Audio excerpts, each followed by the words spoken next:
Vamos representar os vetores então. Um vetor de duas dimensões pode ser representado tanto no plano cartesiano em duas dimensões, quanto nessa representação 3D, ok? Mas eu só usaria no caso esse plano, x e y. Bom, vamos representar então o vetor y 9, 5. Então 9 quer dizer que eu tenho que andar 9 casas no eixo x, e 5 quer dizer que eu tenho que andar 5 casas no eixo y. Então, esses vetores vão se encontrar, esses pontos, onde esses pontos se encontram é o vetor. Então ele é aproximadamente aqui. Eu posso representar com esse ponto aqui, mas eu quero que ele tenha... deixa eu tentar desenhar o mais reto possível. Bom, assim está bom. Ele tem essa direção, então eu não necessariamente precisaria representar esse vetor aqui. Eu só necessito que ele tenha esse tamanho aqui, exatamente esse tamanho, e essa direção, ou seja, esse ângulo, né, digamos com horizontal. Vamos representar então o vetor x em 3 dimensões. Então o vetor x ele tem as coordenadas 2, 3 e 1. A primeira coordenada é a coordenada x, que é 2, então ele está aqui. A segunda coordenada é a coordenada y, que é 3, está aqui. E a coordenada 1 no z, que está aqui. Então, aproximadamente onde esses pontos se encontram. Então eu ando 2 casas no x, subo 2 no y e subo 1 no z. Então, aproximadamente aqui estaria o vetor x. Ele estaria ligando mais ou menos aqui, ok? Esse é o vetor x, deixa eu escrever aqui. Vou escrever que esse aqui é o vetor y. São nomes arbitrários que eu escolhi para os vetores.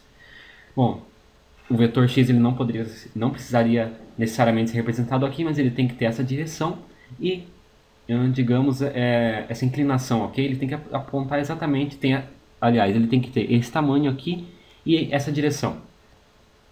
O de 4 nós não vamos representar, eu deixei aqui porque depois nós vamos calcular o módulo desses vetores. Vamos representar então o vetor A, que é o 8, 3. Então, o vetor A, escolher uma, representar da mesma cor.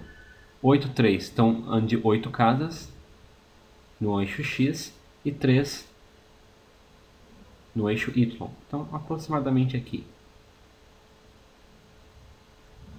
Bom, esse é o vetor A. Eu poderia estar representando no GeoGebra, mas eu quero representar aqui para que você tenha uma ideia mais ou menos de como representar no papel. Provavelmente você terá uma prova e você precisará representar. Agora observe, esse vetor aqui, eu poderia representá-lo nesse plano aqui, porque ele tem a coordenada z valendo 0, mas vamos representar no plano, aliás, nessa representação 3D mesmo, ok? Então ele tem o x valendo 4, o y valendo 1, então ele vem 4 aqui no x, 1, e sobe 0 no z, então ele vai ficar aproximadamente aqui. Esse é o vetor n. Bom, eu não coloquei nenhum exemplo de um vetor com coordenadas negativas, então vamos colocar aqui, vamos criar o vetor t, apenas um exemplo, menos 3 e menos 5. Bom, x vale menos 3, y vale menos 5. Então ando menos 3 aqui e menos 5 aqui.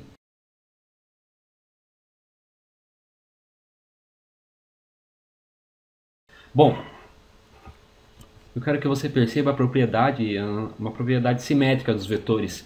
Um vetor W, por exemplo, que tem a mesma quantidade, aliás, vamos colocar aqui o vetor W, ele seja exatamente igual, porém positivo, então 3 e 5, ele seria esse vetor aqui, vamos localizá-lo, 3 e 5.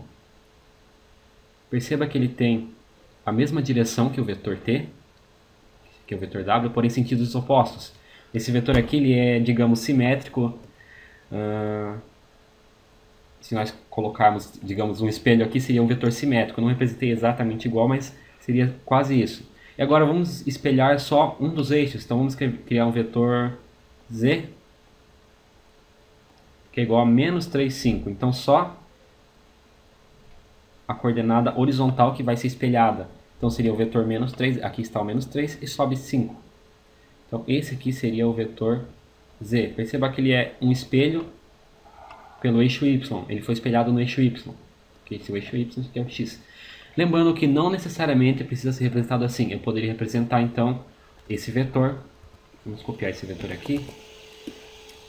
Vamos tirar ele aqui. Vamos colocar esse vetor aqui. Isso seria uma representação válida do vetor. Vetores não precisam necessariamente ser representados da origem.